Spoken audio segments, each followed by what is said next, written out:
Well, it's shaping up to be another interesting week of news, and joining me to get across it all is the Australian newspaper's national editor, Dennis Shanahan. Dennis, it's lovely to have you on the show again. There's more bad news for the Albanese government, though. The latest Newspoll released this morning shows that between March and October, there's actually been a 2-point decline in Labor's primary vote to now just 36%. And meanwhile, the coalition is gaining ground. So, Dennis, what do you think's behind this shift? I would hazard a guess that the embarrassing failure of the Prime Minister's voice referendum would be a key part.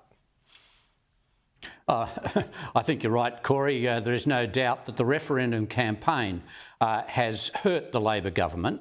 Not so much the actual detail of the referendum itself or the voice or whatever.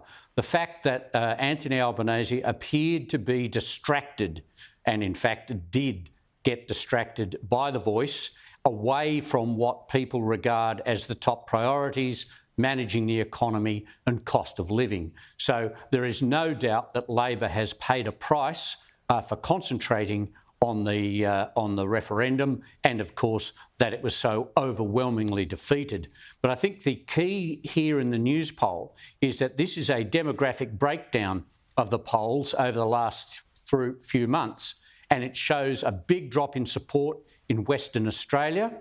Now, this was the state where Labor effectively won the last election and hoped to win more seats. It hoped to get an even bigger majority out of Western Australia. That actually doesn't appear to be going well.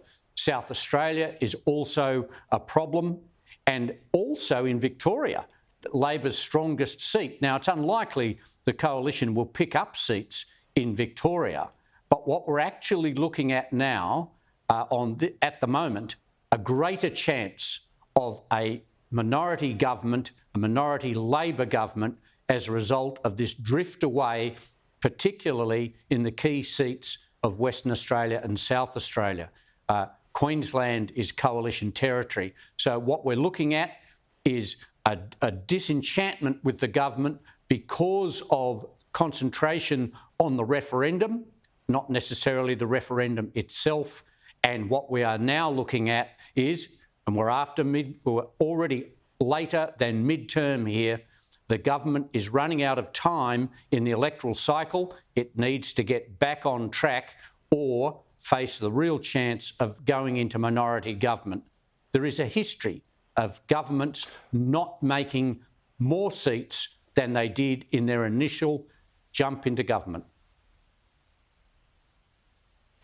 Yeah, certainly history is a good guide here, and maybe, just maybe, this will give the coalition a bit of a spring in their step and they can ramp up the attacks on the government too.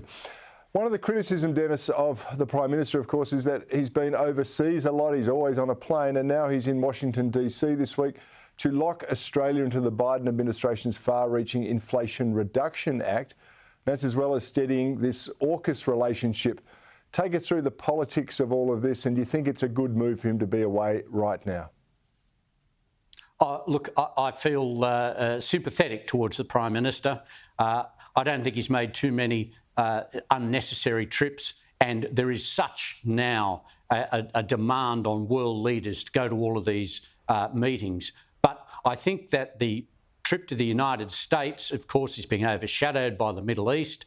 And the Prime Minister needs to be careful. He's indicated he wants to try and get what he can out of the Inflation Reduction Act, President Biden's act, for Australia. Now, this is a more than $500 billion campaign, $500 billion to be spent on deficit reduction and decarbonisation. Now, I have always felt that mixing the economic principles with other goals, such as climate change, has not worked well for governments. And I think that Anthony Albanese is right to try and get what business he can for Australian businesses out of this more than $500 billion spending by the US.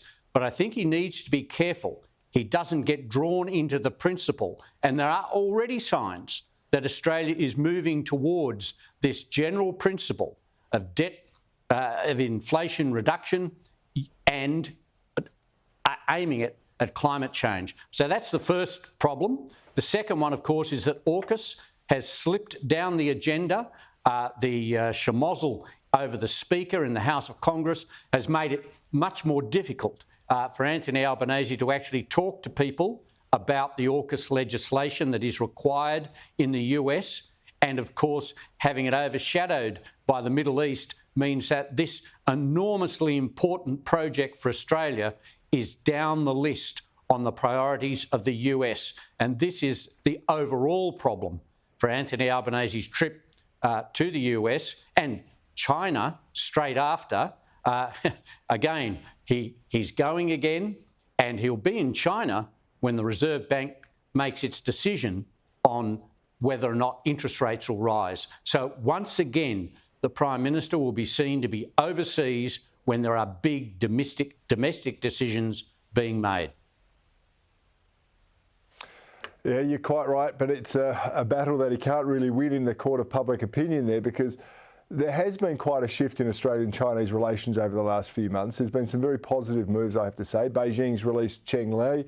The PM has committed to this upcoming China trip, as you mentioned. And now Beijing has agreed to review its tariffs on Australian wine. And that leaves only the live lobster trade and beef abattoirs who are facing trade sanctions there.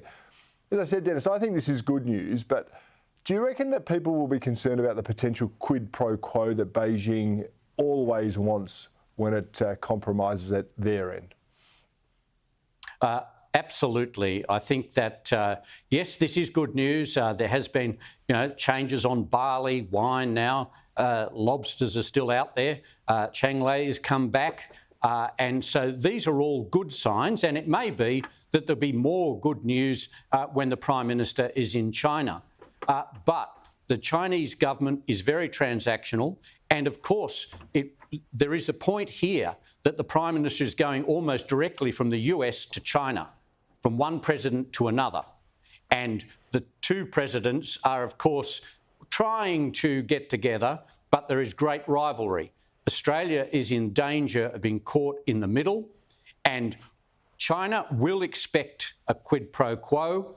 And we've already seen, before the Prime Minister left, the review of the Port of Darwin lease, which China has. China has this 99-year lease on the Port of Darwin. The US isn't particularly pleased with this idea, particularly with northern exercises with US troops.